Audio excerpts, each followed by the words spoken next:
Hi everyone and welcome back to another video. So today we're actually going to be doing episode 8 of Gladiator series, which is a series where I only loot from players I kill, meaning I can't pick anything up off the ground or loot any chest, and basically just see how far I get. And we're trying to get this to level 15, so it's been quite a grind. And I will say I do hope eventually we have an actual tried and true arena where you can basically make your own Gladiator and then test it out against other players 1v1. That's the dream. But for now we have this. And we're going to jump into a game here in Goblin Caves using some of the weapons I bought from Goblin Merchant last episode. And as you may expect, those weapons are absolute trash. I got all basically commons. So we're going to use this Falchion because it does fit the build a little bit better with dual wield. But you'll see I actually have Weapon Mastery equipped because I make mistakes. And I made a pretty bad one here because Slayer would actually be super helpful. But we're just going to give it a shot. Falchion does have good reach if you can hit them with the tip of the blade. As many of you guys have commented, I usually get too close, and you do lose, I think, 10% damage if you hit them closer to the hilt, or the handle. Yeah, it's so tough. Like, players are weaving in and out of combat, and with the fighter class, I'm switching constantly between weapons that are up close and personal to ones with long reach. And here we get a chance to actually try this out super early. Kind of doesn't really act right away, which is kind of odd, and we just start swinging. Using Adrenaline Rush, trying to get that attack speed. We land a couple good hits. He still doesn't go down. 2 more hits. And finally he goes down. A lot of people have been mentioning Falchion has some really weird, buggy desync or whatever. It's really the only weapon where I see this happening consistently. I know people have mentioned desync, but I truthfully believe it's just a bug with the weapon itself. So I don't see this on other weapons. Straight up, the Falchion loves to not do damage. I have a video in the last playtest where a guy hit me 4 times. I only took like basically 1 hit of damage. So it wasn't just this playtest, it was last playtest as well.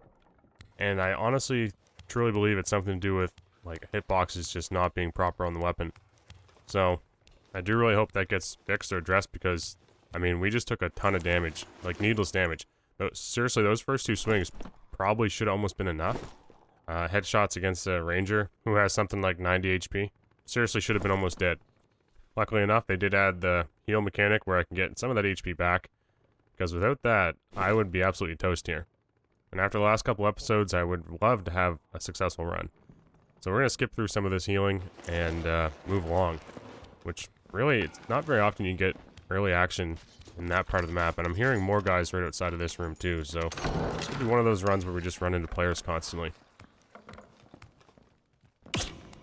Damn, was that ever satisfying. I seriously had to watch that one again and show you guys it again.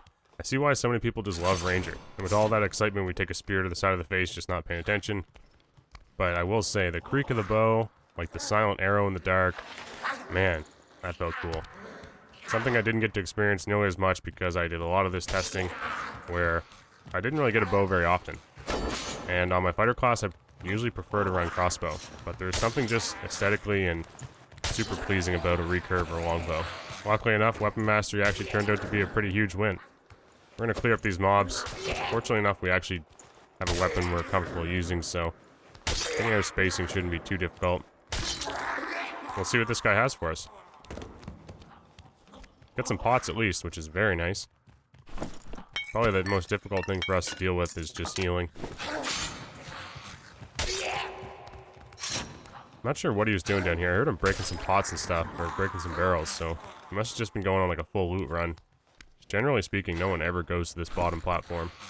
He'd also taken a ton of damage because a recurve bow shouldn't just one-shot him, especially from the fighter class with a little bit reduced damage. But we'll take it. That's some convenient timing. I'm really getting tired of this Falchion. I don't even want to use it anymore, so I'm kind of debating if I just want to switch back to the arming sword, which I think is probably the better option. Especially since we had that kind of weird situation where just... And not just the first situation we've had like that. It's been multiple times letting me down. But we hear a portal right above us and some white footsteps, which is kind of scary. Could mean a rogue is about to jump on my face. Should we drink this pot? Out of sheer fear. We do get a door opening, and then this archer decides I'm his preferred target, so...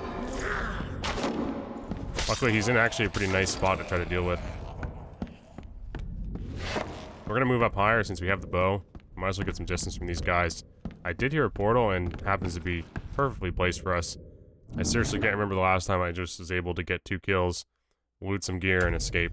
Part of the reason why it's been such a struggle is people teaming, and as you'll see here, these guys are also teaming up together, so we're gonna waste a few arrows, just try to ruin their little bit of fun, and then my plan is just to get the heck out of here.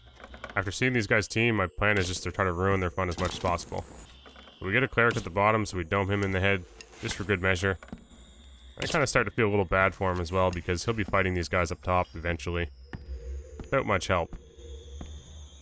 We end up getting the fighter to pop second wind. We did tag him quite a few times, and I skipped ahead a little bit because it was probably a couple minutes of me doing this. And I just kept slinging arrows at them, and then I realized there's actually 3 of them, I'm pretty sure, teamed up together. They have a fighter, a barb, and a ranger, all just playing around together. So it's kind of, it's fine, but it's also really frustrating for somebody that's going in there for quote-unquote a solo experience, you know? It seemed to be at the end, or towards a lot of the end, it's just people going in there messing around with VoIP. I can assure you, if there was no VoIP, or even when the Goblin Caves first came out, no one was really using VoIP. It was a super cutthroat place. Like, no one survived that place. Now it's kind of, you know, towards the end of the playtest, it turned into a, and as we're kind of witnessing, either a team or really, really high-geared players went in here. If you were a solo player trying to survive in Goblin Caves with starting gear towards the end, it was just a bloodbath. It was probably still your best odds. I mean, Crypts was even worse. The gear got so strong so quick. But look, we escaped. We get a little bit of gold, we get a couple weapons. I don't intend on using that felling axe. I feel like I've used enough of those. And after that experience with the Falchion, we're going to put that thing away. Maybe stick with the arming sword. We did get to keep our bow and all its arrows, which is nice. And it's not a bad situation to be in. We get some meds with our pots and bandages. And of course, as usual, I've missed things that I'm supposed to sell to the collector. I almost never sell everything when I mean to. It's always like bits and pieces, and I go back, sell a bit more. Oh yeah, right, I missed this little thing. Anyway. So this should be a pretty decent setup just to run in again. We actually get our preferred dual wield setup, which is arming sword plus short sword. I originally thought weapon mastery was going to be somewhat of a hindrance, but it actually came in quite clutch, considering the only reason why we were able to kill that barbarian was because we had weapon mastery and killed a ranger to get his recurve. So Slayer or weapon mastery or dual wield, kind of interchangeable, and it's all just preference. But if you have a bow, I definitely recommend using one. I'm basically playing as if this is playtest 4, and we don't even have the Slayer perk on the fighter class yet.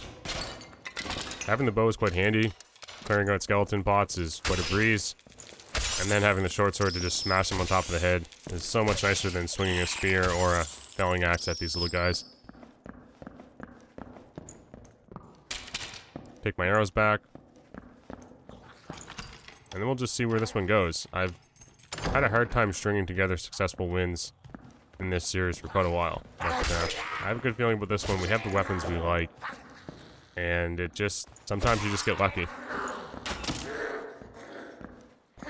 One thing I hope we get lucky with is just not getting hit by this archer.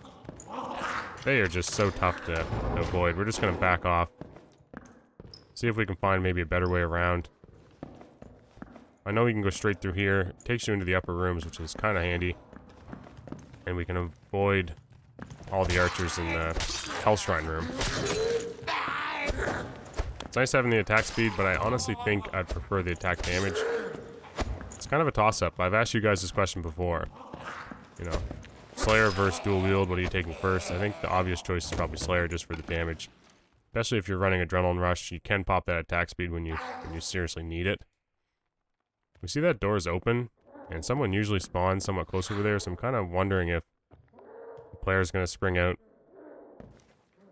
The coast looks clear, despite, you know, a few mobs. We should be okay here. I'm going to try to lure this guy over and avoid some of the archers. It's so nice to be able to clean up these mobs with an arming sword. It feels so much more natural, just something I'm comfortable with using. But the thing is, I'm getting so much good feedback from you guys, like, on weapons and swing patterns, and it's so worth trying out other weapons. Because, especially when I'm sharing them, it teaches me a lot more about the weapon than I didn't know, and that I don't have time to test. We get this Mummy making noises, coughing some gas up, so there's definitely a player here very close. We get a barb who came from that door, which I was expecting to find a player there earlier. He chases us down, we hear his roar, and feel like this is on like Donkey Kong. We end up tagging the floor, which is unfortunate, but our movement speed and attack speed is just too much for this guy. We missed some, like, just some minor misses. And that fight could have been over in, like, you know, a second or two quicker. Which probably would have meant we wouldn't have taken any damage at all. But, that's just seriously why I love that combination. Decent reach. When they get in close, you can do a lot of damage with the short sword. Feeling pretty happy about those 3 bandages we were able to collect from the last game. Because, now we can rest up, which I'm going to do. And the only thing great about resting, if you have a full inventory, is that you can spend some time sorting it. And, healing generally takes a long time. You hear a portal. Sounds like it's below us, so we're not really quite sure. Truthfully, after that fight, I'm pretty happy with this run. I've had a lot of bad situations happen near the end, with players just way more geared than me, so we're going to be patient. I know the alternate escape is here close by. Still don't have a single idea when that thing spawns or how it's determined when it spawns. Seems very random. We get a guy very close. Smash him in the face with an arrow, and then this mob aggro's at the worst possible time, keeping us from following up with another arrow.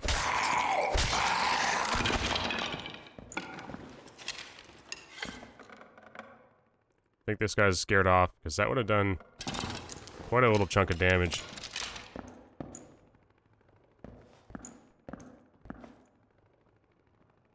And suddenly everything goes super quiet.